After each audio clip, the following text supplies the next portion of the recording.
Hello, and welcome back to the Pre-Shift podcast presented by 7 Shifts. My name is DJ, and I'll be your host, bringing you everything you need to know about running better restaurants. On this episode, we're joined by Hassel Aviles of Not 9 to 5. Hi, I'm Hassel Aviles. I use she, her pronouns. I am the founding director of Not 9 to 5. We are a nonprofit global leader in mental health advocacy and education, specifically for the hospitality and culinary industry. So that includes restaurants, bars, hotels, you name it, breweries, wineries. Our industry is vast. So I'm the executive director, and my job is to, basically run the nonprofit. I also do a lot of public speaking and facilitate workshops around these topics as well. In honor of Mental Health Month, I wanted to chat with Hassel about her experience in the restaurant industry and why she came to found Not 9 to 5. I also wanted to share with you some of what she's learned about mental health, burnout, and psychological safety in the restaurant industry. We'll start at the beginning, at the moment when Hassel knew she needed to do something different. I always say Not 9 to 5 was founded in instinct and is now cemented in data. And I believe that to be true, and I see that to be true because I lived with, like you just said, I lived with a lot of my own mental health challenges, substance use challenges while I worked in restaurants, and even when I owned a restaurant. And so the entire time that I worked in restaurants, I never, ever, ever saw workplace mental health as an open dialogue. I never was offered support or resources in any of the establishments that I worked in. I just saw this massive void and gap. I experienced symptoms of burnout various times in my life, and there was little to no education or resources or language, or even leadership around this topic. I always say workplace mental health has been neglected for centuries in the restaurant industry. So we have a lot of catching up to do. But in terms of your question of was there a pivotal point? Yeah, I think definitely when I had one of my burnout times in my life and I hit rock bottom, as they say, I kind of had enough about the silence and the shame. I basically hit a point where I realized I wouldn't be embarrassed to tell you if I broke my elbow. So why would I be embarrassed if I live with depression, right? Or if I'm experiencing a panic attack or having anxiety. And so when that happened, I was running my first business, which was a food event business. I'm located here in Toronto, but the nonprofit Not 9 to 5 has partners around the globe. So here in Toronto, I used to run this event called the Toronto Underground Market. And I was having panic attacks almost every event that we threw. And I was having all kinds of other challenges. And that was my turning point in terms of speaking openly about my mental health challenges. So I was very transparent with my team. We would have in the middle of a meeting, for example, I would sometimes let everyone know, hey, I'm going through this stuff with my mental health. I am getting help. I am getting treatment, but I just want to be honest about this because it does affect my work and it does affect how I show up. It affects my mood. It affects my performance. And I was very honest and transparent about it. And what that did was it created a lot of psychological safety on our team it kind of gave permission for anyone else to also share. And then from then, I think people kind of knew that I was more open about these topics. So I was asked to once speak on a panel and tell my story in late 2017. I did. And I did with 5 other people, wasn't just me, but the response in that room was so incredible. And that was kind of when I realized, okay, I need to keep doing this because it's creating such an amazing response from the industry. It's so obvious that other people are experiencing these things too. And so in early 2018, we launched Not 9 to 5. Something you mentioned that it was founded on instinct and continues through data. What are some of the biggest contributors to poor mental health in restaurants, in your opinion? For example, I've seen you mention something like the brigade system in the past.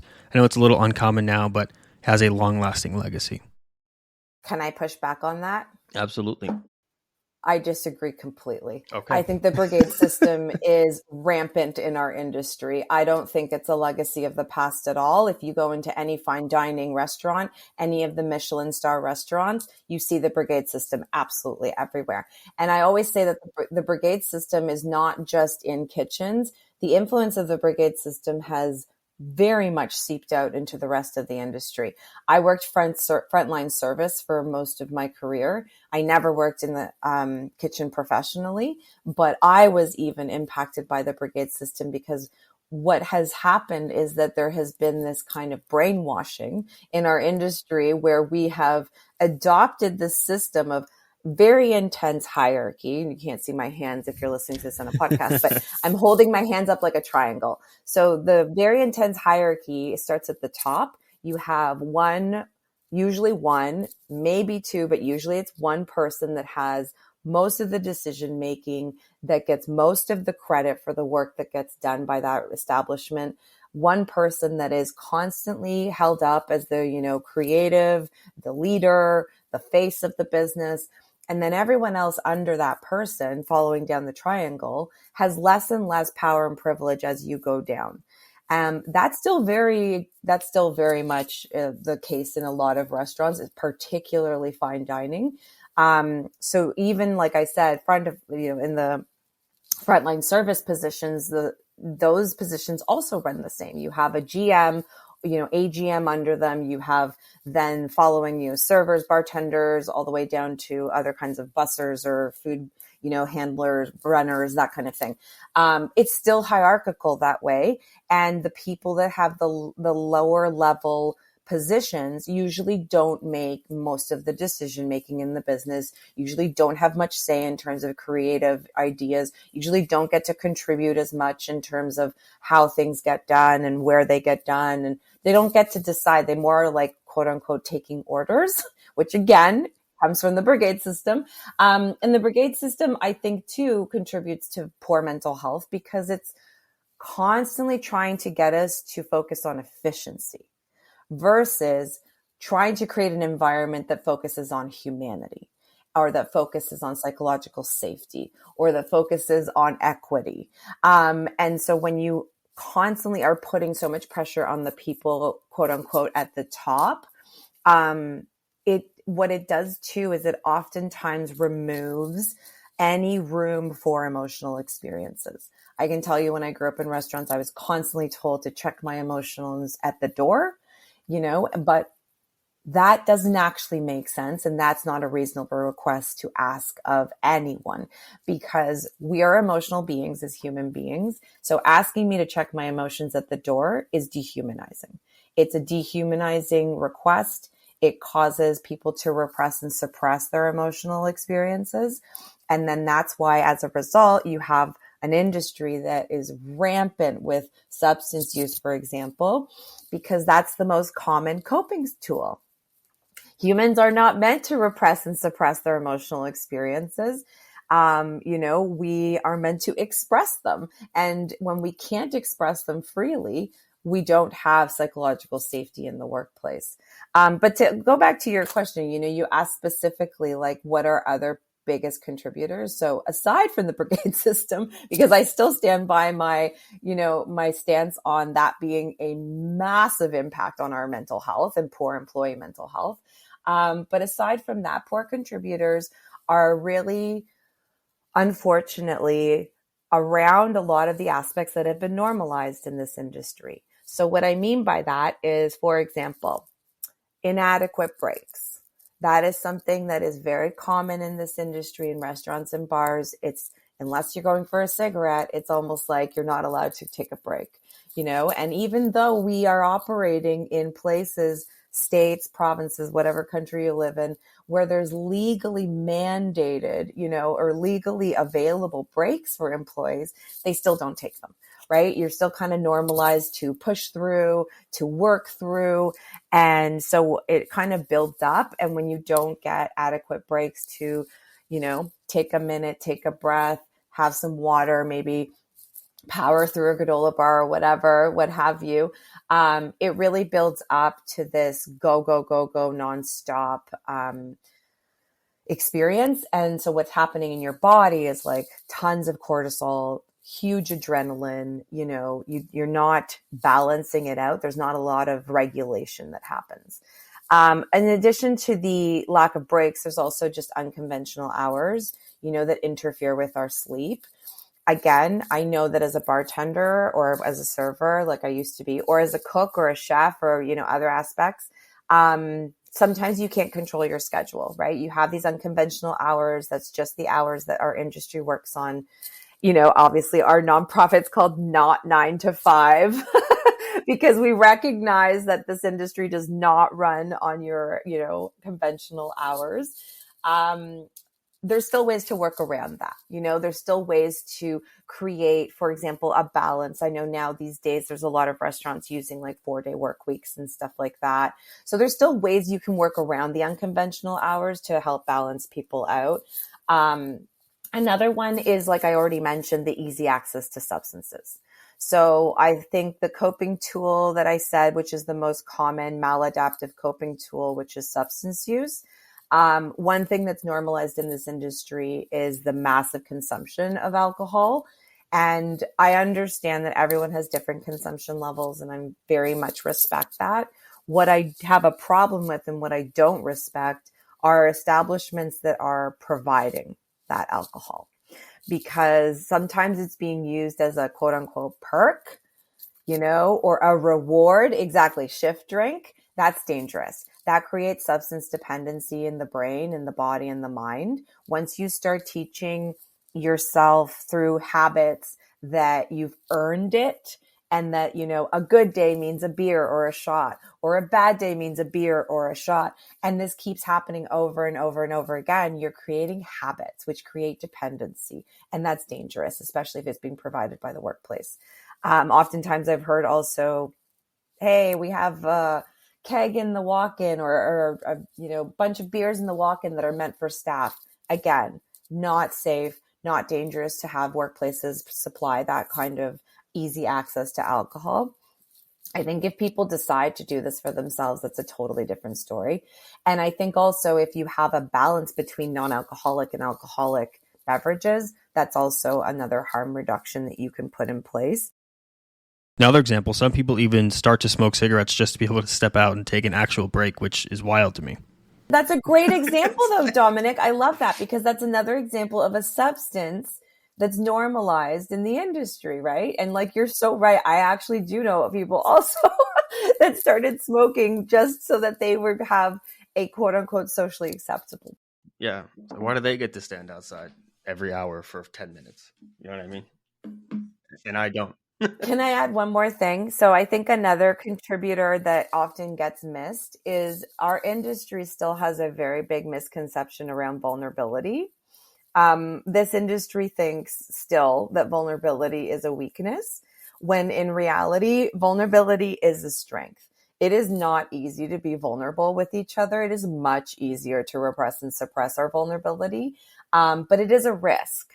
Right? Because when we work in an industry where you have to be seen as tough and strong, and there's still very much this like masculine idea of what success looks like, and this very aggressive idea of what success looks like, what a chef is supposed to look like, what a, manager is supposed to operate and speak like and behave.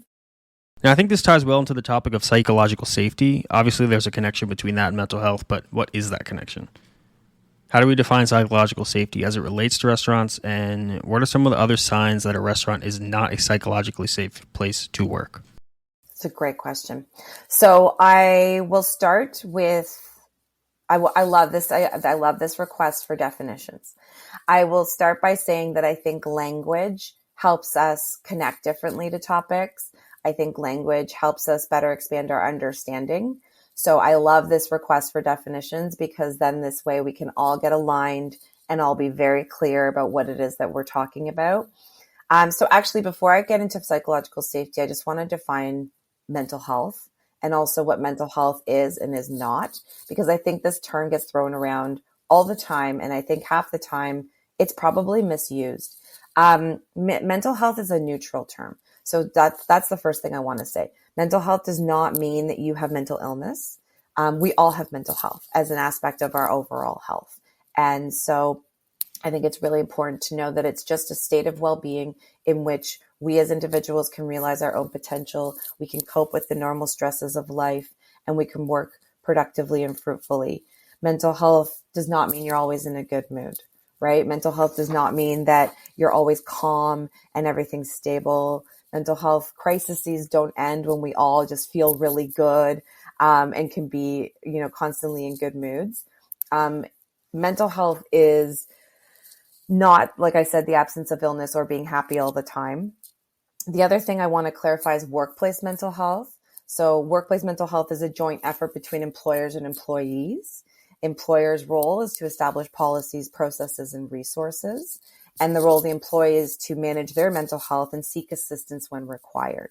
So that's why I was saying earlier, it's so important to create an environment where people do feel that it is safe to seek assistance, to seek and accept help when needed.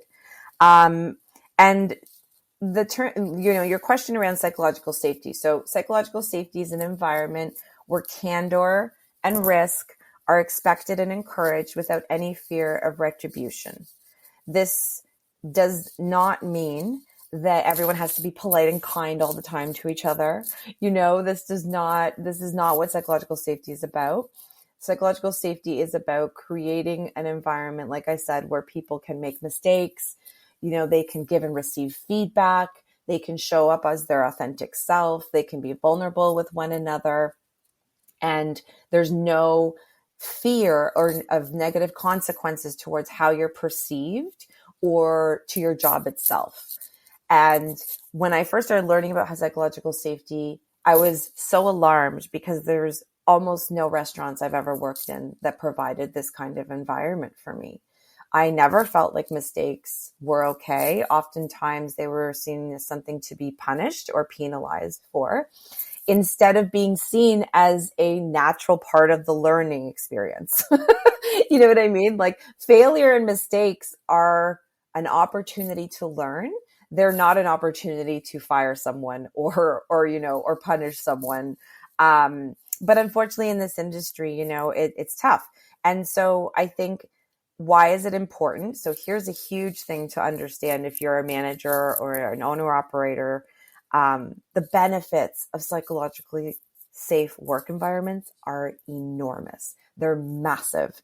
So they include high performance, they include innovation, creativity, resilience, and learning. This has been proven in research time and time again. The other thing I always like to point out is that the restaurant industry, the culinary industry, the hospitality industry, we have not invested a lot of money into workplace mental health. And so as a result, I think it's important to look to other industries that have, right? There's a lot of other industries that have put tons, millions of money into research, into data, into figuring out how to create psychologically safe work environments. For example, Google a number of years ago went on a quest to figure out, how do you build the perfect team? How do you build the most high performance teams? How do you produce teams that are the most effective in the workplace? And they spent tons of money. As you can imagine, Google's one of the biggest employers in the world. They hired sociologists, therapists, researchers. They spent so much time and money on this. They researched hundreds of teams, thousands of people. As a result of all of this work, it turns out that the number one factor for high performance is psychological safety. So when we consider that, when we think about that, we are missing out as an industry in terms of high performance. We are missing out in terms of productivity. We are missing out in terms of innovation, creativity, resilience, and learning. So this is not just something, like I said, it's not just about being nice and a kumbaya moment. This is not what we're talking about. We're also talking about how to improve your business. There's a massive return on investment on investing in workplace mental health and psychological safety. So when we're looking at an industry that is still recovering from the pandemic and is still always complaining about finding labor, and the impacts of the Great Resignation, I think it's never been a more important time to invest money, time, and effort into learning more about workplace mental health and psychological safety. The other part of your question you were asking is like, how do you know if your team has psychological safety or not? How do you know if you're practicing it or not? So have your team answer these questions or ask yourself these questions as a leader. If you make a mistake on this team, is it being held against you? Are you able to bring up tough topics and problems? Is it safe to take a risk on this team or in this restaurant or bar? Is it difficult to ask for help from others on this team? Does this team accept others for being different? Would anyone on the team deliberately act in a way to undermine your efforts? And the last question is, do you feel like your unique skills and talents are valued and utilized? A lot of times in restaurants, the answers to these questions will not be super high with psychological safety. And again, I'm not here to make anyone feel bad. It's more just about like, what an incredible opportunity we have. Like, what an incredible opportunity we have as leaders and managers and restaurant owners to start to learn more about this and change the answers to these questions so that we can create environments of high performance, high creativity, high innovation, et cetera, et cetera. I think the last thing I want to say on psychological safety is also that it doesn't mean that you're constantly valuing your employees' voices, your employees' experiences, and you're constantly asking them for input. And so that they are involved in the decision making. This goes against the brigade system. This is also why I'm such a advocate of speaking out about the brigade system, because the brigade system is not an environment of psychological safety. It creates an environment of fear. It creates an environment of authority because it comes from a military background. But with psychological safety, I think you are replacing blame with curiosity, and you're really focusing on listening and learning, so that you're giving not just the leaders the power to share opinions and ideas and experiences, but also everyone else on the team as well. What that does in the end is also create a more equitable workplace, because a lot of times only certain people that look a certain way get to be involved in decision making, get to have ideas shared, and get credit for the work they do. An equitable workplace is a psychologically safe workplace. Now, the last piece I want to cover today is burnout. So you guys did a survey, and 87% of respondents said they've experienced burnout in restaurant work, which I think is fair to say is pretty much everyone. So what did you learn about burnout in relation to the restaurant industry? What are some of the causes of it, and what does it look like, when you're observing it? Thank you so much for asking about burnout. I think it's one of those experiences that often get normalized with the work that we do in restaurants. I think sometimes people are experiencing burnout and they don't even know it, because it's so normalized, right? Because it's just so rampant.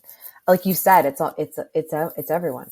Everyone at some point in this industry, if you've worked in the industry for more than 3 years, has probably experienced some symptom of burnout.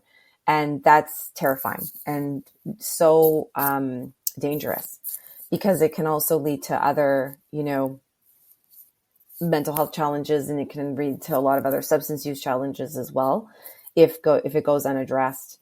So I want to I love definitions. I love language. I love being very clear with language. Burnout is not the same as too much stress. I want to be really clear about that. So if you're physically exhausted, that does not always mean that you are experiencing burnout. Usually the way I like to think about it, and this is something I've learned through doing a lot of reading and research on these topics, stress, a good way to think of it is like stress usually involves too much. So too much pressure, too much demand on you physically and mentally. People are stressed. They usually know it, right? You're pretty aware of if you're too stressed. Stress can be defined as any type of change that causes physical, emotional, or psychological strain.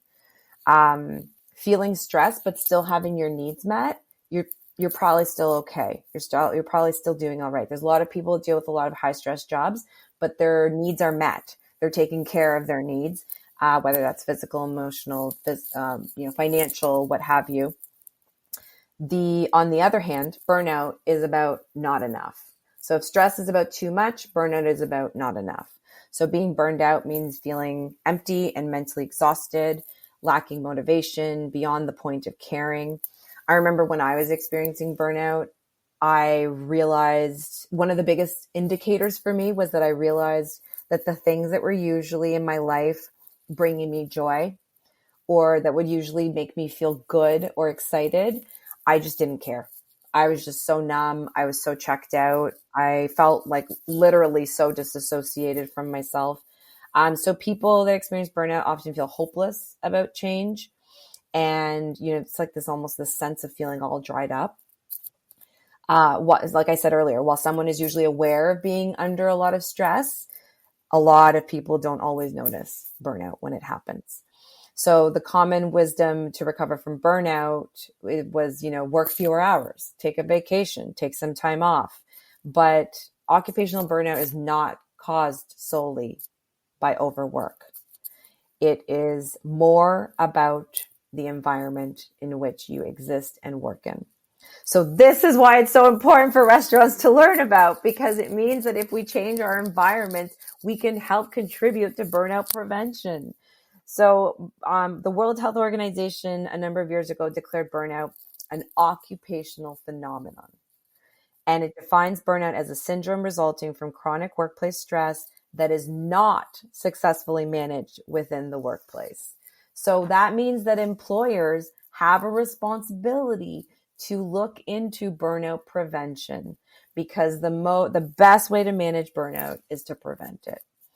Another thing I want to make really clear that I think this industry does not understand or know about burnout is that it is not about the individual who can't keep up. It is not a moral failure. It does not mean that you can't do your job well or anything like that. It is more about, like I said earlier, the environment in which you exist in. So do you have adequate guidance? Do you have adequate support? Do you have adequate compensation? Do you have adequate praise around the work that you do? That all contributes to whether or not you may experience symptoms of burnout.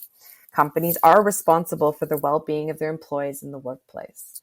And I think managing and preventing employee burnout is essential. Not just because, again, like I was saying earlier, it's not like the nice thing to do. It's not just about that. It helps retain your talent, right? It keeps businesses alive, and it helps keep communities thriving.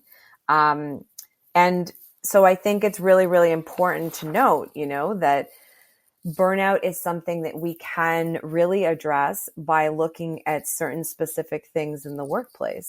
And that can include, making sure that people feel like their voices are heard, that we're creating that sense of belonging in the workplace, that we're engaging staff and listening to employee, work-related problems. Again, we can't fix all the problems. It's not about fixing anything, but active listening in itself does help people feel seen and heard.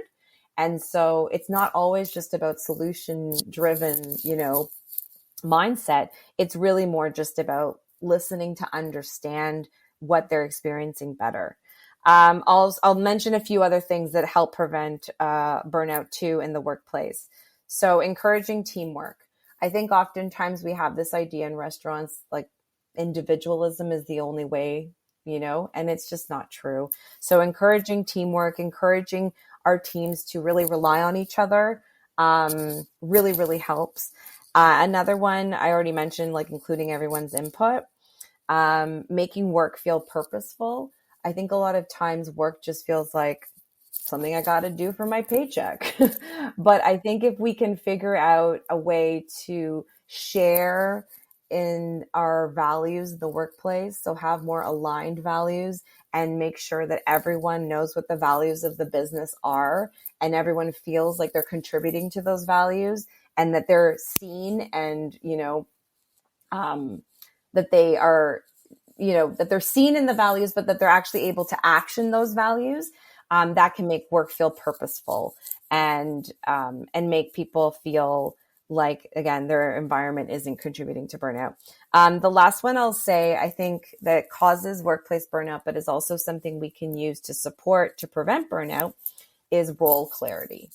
I think this gets missed in restaurants a lot too sometimes. I know this is something I've been guilty of big time as someone who grew up in the restaurant industry.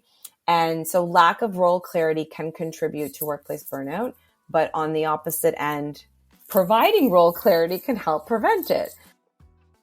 Now, this is just the beginning of the conversation. There's so much more to cover on this topic, and Hassel has not only lended their time to this episode of the show, but to an entire course on 7 Shifts Academy. There's video lessons on topics like burnout versus stress, substance use and abuse, equity and inclusion, as well as leadership support, so you can learn what it takes to make your restaurant a better workplace.